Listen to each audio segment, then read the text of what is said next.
ఈ మధ్య Facebook, Instagram, WhatsApp దీంట్లో పబ్లిక్గా అవైలబుల్ ఉన్న ఫొటోస్, వీడియోస్ని మార్ఫింగ్ మరియు డీప్ ఫేక్ చేయడం ద్వారా రకరకాల మోసాలు జరుగుతున్నాయి. అందులో భాగంగా ఈవెన్ ప్రభుత్వ అధికారుల జిల్లా కలెక్టర్ కావచ్చు, ఎస్పీ కావచ్చు, పాలిటీషియన్స్ కావచ్చు, ఇట్లాంటి ప్రముఖుల ఫొటోస్ అన్నీ పెట్టుకొని వాట్సాప్లో నిధులు సేకరించడం కావచ్చు, రకరకాల మెసేజ్లు చేయడం, ప్రజల్ని మోసం చేయడం జరుగుతుంది. కాబట్టి ప్రజలందరికీ ఒక విజ్ఞప్తి, ఇలాంటి వాళ్ళు ఎవరు కూడా ఫోటోలు పెట్టి మిమ్మల్ని డబ్బులు అడగడం కానీ, డబ్బు ద్వారా సహాయం చేయమనడం కానీ ఇలాంటివి ఎప్పుడు జరగవు.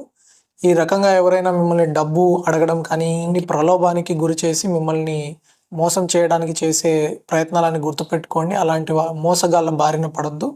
అట్లాంటి మోసాలు ఏదైనా మీ దృష్టికి వస్తే తప్పకుండా పోలీస్ కంట్రోల్ రూమ్కి ఇన్ఫార్మ్ చేయండి. Thank you.